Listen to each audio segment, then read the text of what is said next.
Greetings and welcome to the Halloween edition of the Sliders Review. And I'm here today to talk to you about Beyond Belief, Fact or Fiction, the series rundown review.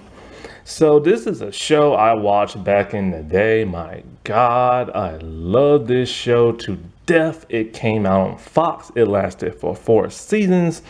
It came out in 1997 and ended in 2002. And this was truly a phenomenal series. It's like the Twilight Zone.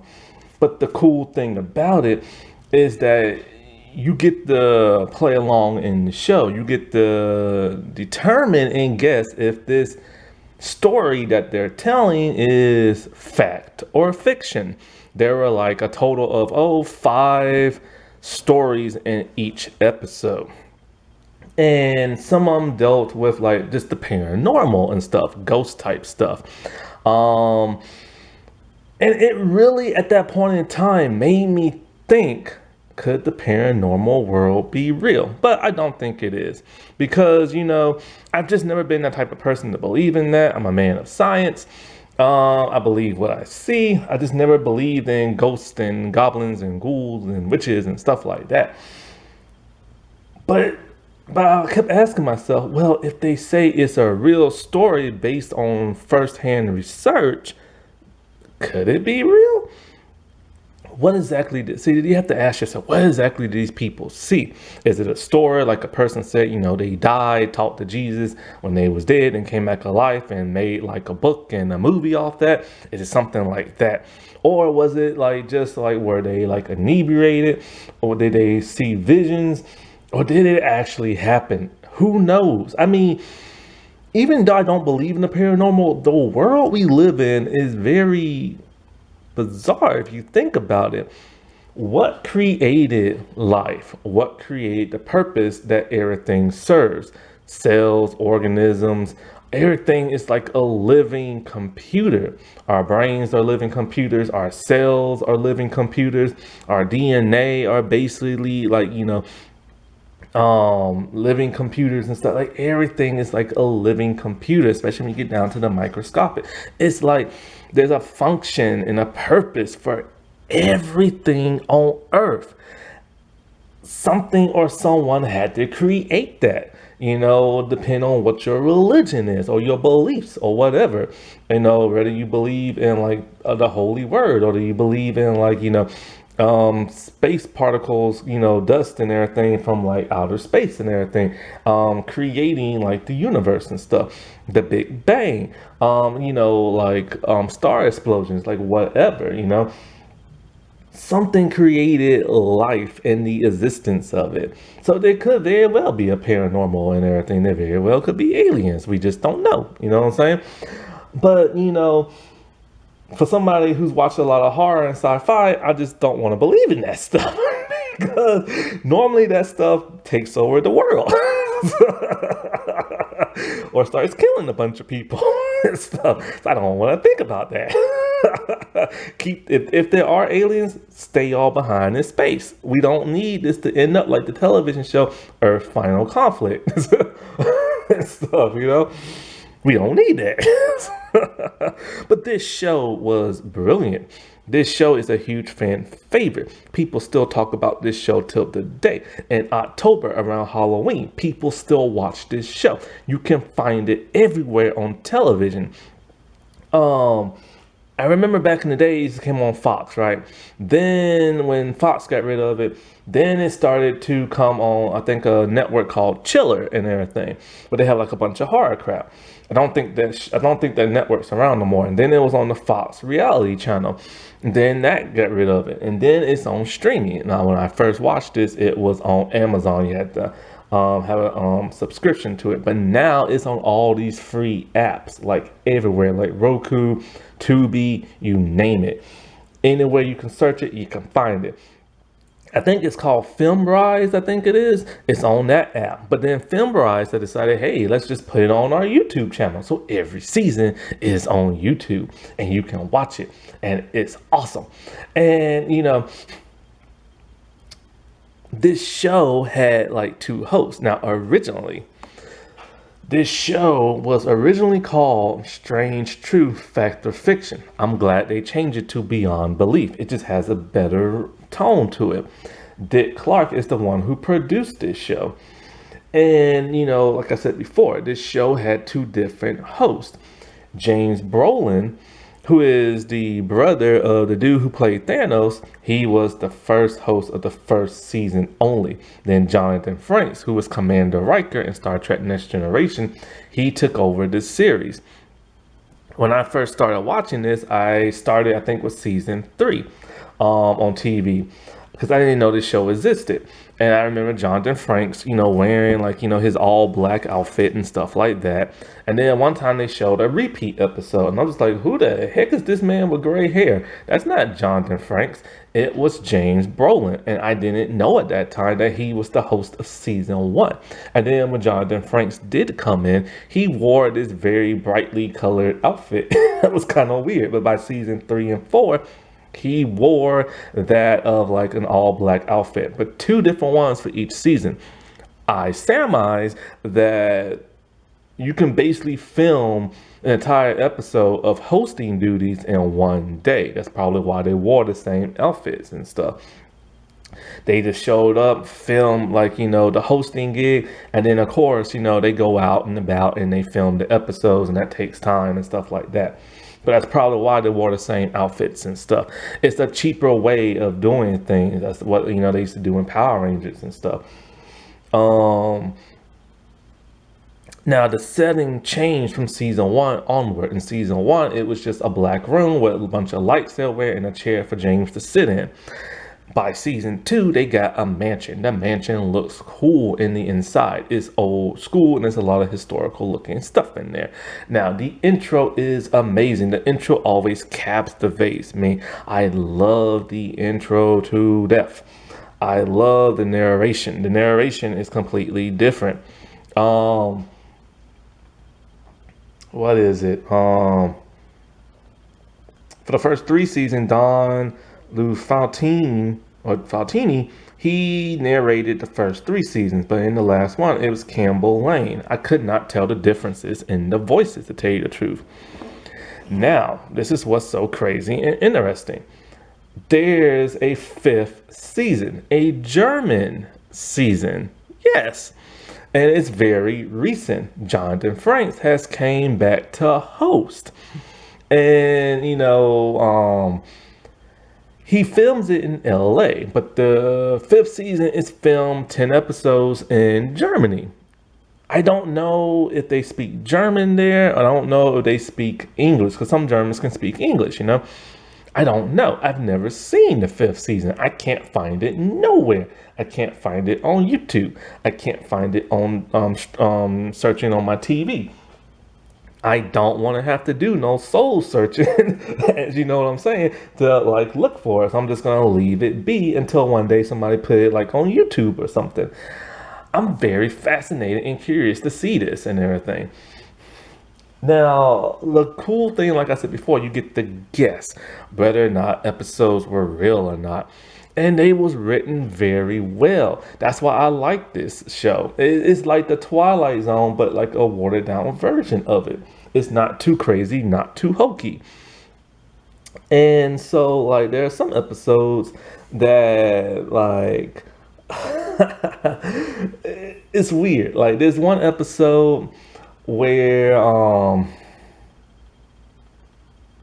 deals with a man. He goes to people's trash. He looks for their bank statements.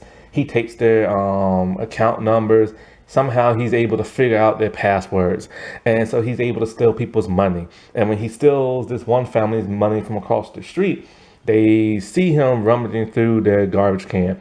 And so the wife comes to him and she's all he lived in a nice place. And she's all I don't like my husband no more. Why don't we steal his money and blah, blah, blah, blah, and all this other stuff. So she gives him the account number. And he, and the password, stuff like that. And she's all just give me your account and I'll transfer the money. You'll be a very rich man. And so she does that and he's very rich.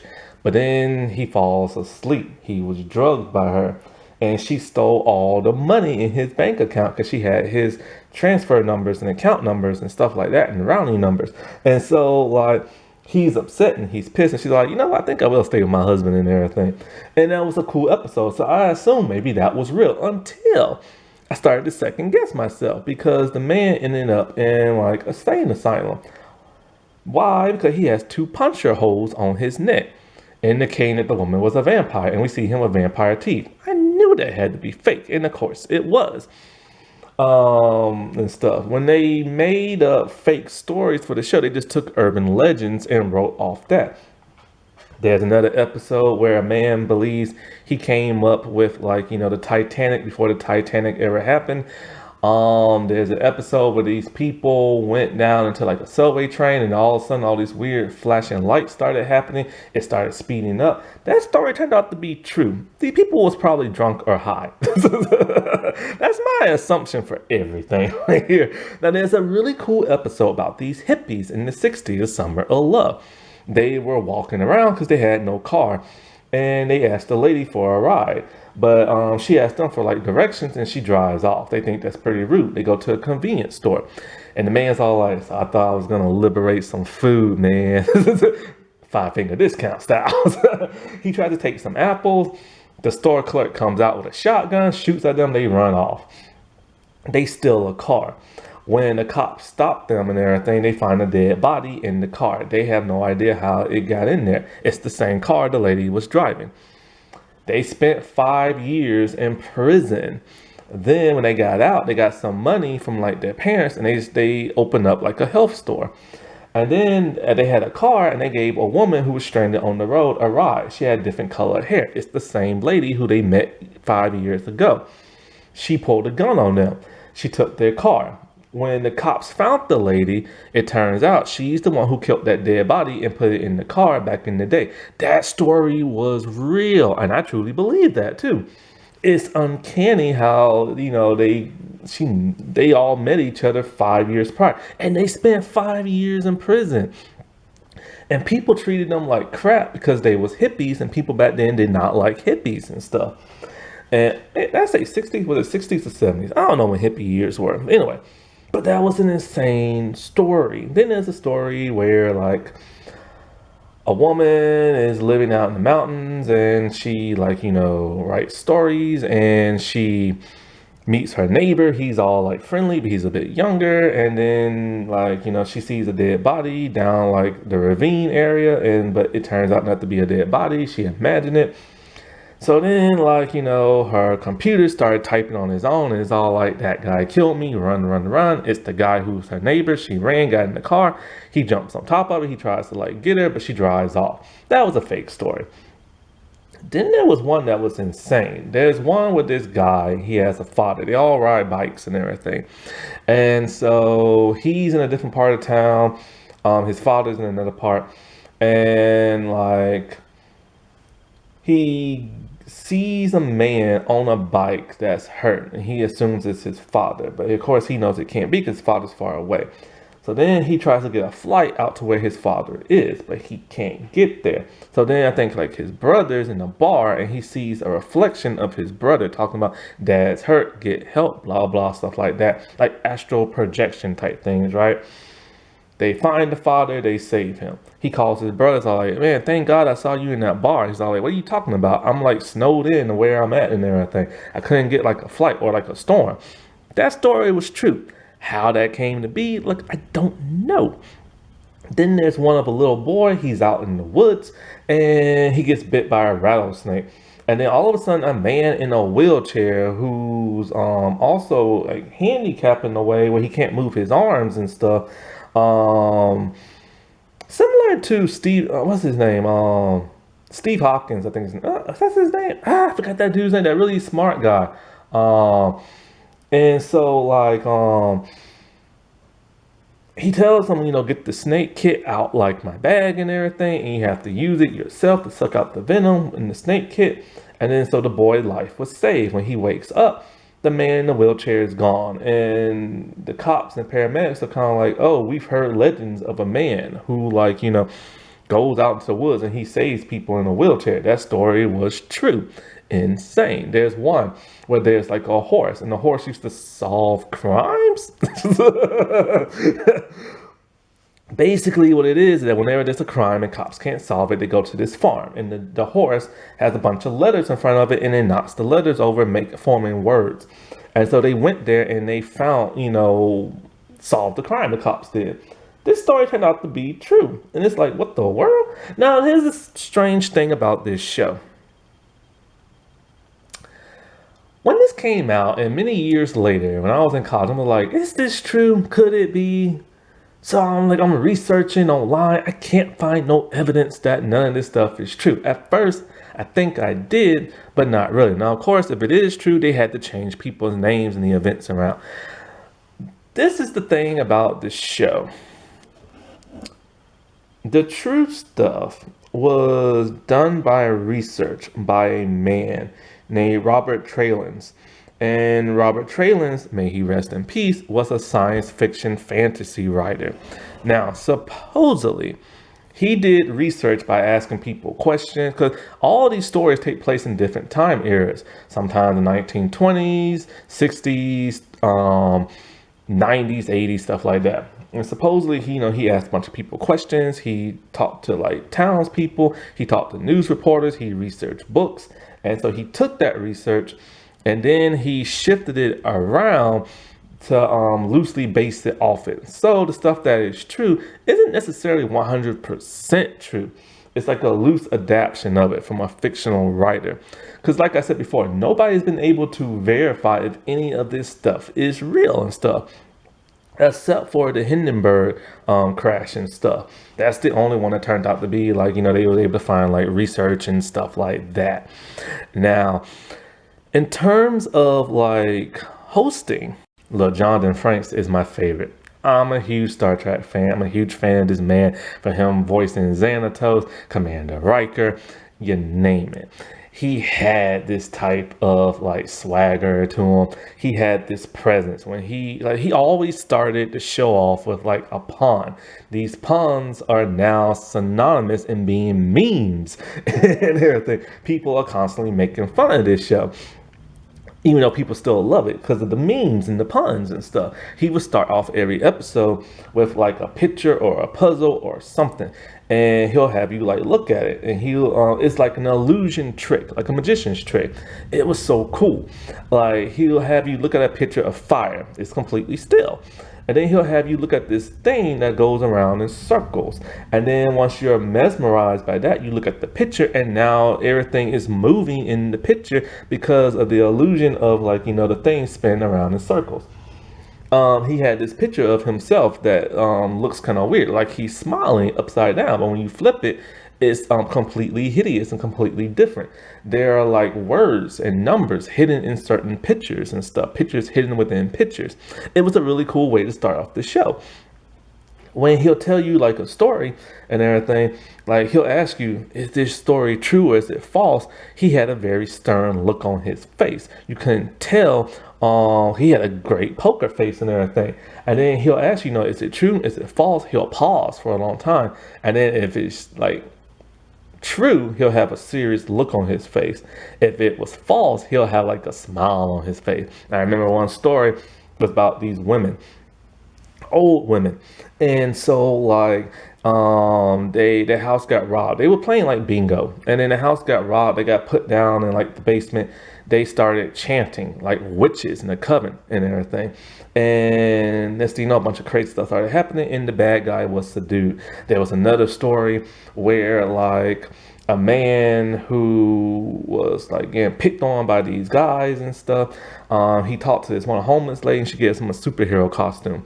And he's like, yeah, I'm going to be super. Because they stole his clothes and he just couldn't walk around in his underwear. So she gave him what she had, a superhero costume. He didn't want to wear it, but whatever. Then the lady got was getting harassed by the bullies. And somehow he gained the strength to toss them around because the adrenaline rush. And that was real. There was another story of, I think his name is Jesse James or Billy the Kid and everything. What happened was Billy the Kid and his brother, they were like, out in the rain. They befriended this old woman. She gave them comfort. And like, so they gave her like some money for staying there. So she can pay like her rent and taxes or whatever you call it back in those days, the mortgage or whatever. I don't know how they did back in cowboy days. Had to pay the money for the house. And so she was thankful. She didn't want to lose her house. Well, then here comes the tax collector. He collects the money. As he's riding on the trail, he gets robbed by Billy the Kid. And so they stole back the money they gave the old lady, and she still got to keep her house. And it was a true story. There was another story of a man, he cheated on this woman with like her sister or somebody like that. And then all of a sudden, like his mistress started wearing the same dress that his wife had, his dead wife. And something happened where somebody shot like a bullet in like the tree, and then when he went to go cut the tree down, the chainsaw hit the bullet, it ricocheted out and killed the man. That was a true story. Then there was one where this lady was about to like lose her home or something like that. Her husband died and they had no money to pay like the taxes or whatever, or the mortgage or something. And so the dad left behind like a dollhouse, and dollhouse had like a bunch of little toy figures in it, and one of the toy figures looked like that of the husband. And so somehow the money was inside like the dollhouse or something like that. It was somewhere. And the mom asked the girl, how did you know where the money was hidden? She's like, Daddy told me. She's like, what are you talking about? And there was a little daddy figure inside the house. Somehow that was a true story. Somehow it's just a bunch of weird stuff. Now, when it comes to James Brolin, he's a nice guy, he's a good actor, but I just couldn't feel him as the host of this show. He constantly kept smiling a lot. And it's like, this is supposed to be a spooky show. Why are you smiling and everything? And so that kind of like always threw me off. And so like when he'll ask the question, is this story, is it true or fake? He doesn't pause, he'll just tell you straight up, it's fake or it's true. So you don't have time to guess and everything. And so even though, like I said, he's a good actor and everything, Jonathan was just always my favorite like host. And so, yeah, you should really check this show out, especially around Halloween time, because then when the later seasons started happening, they always would come on around Halloween time. It was a great show to watch at night. It was a great show to watch in the 90s. It still holds up till the day. And there are so many famous people who was involved in this show who went on to bigger and better things, and they got their start from like this show. And since this show was filmed in Canada, there's a lot of Canadian stars in this show. But the show is truly awesome. That wasn't that spooky. Alright, well, I shall talk to y'all later. Bye.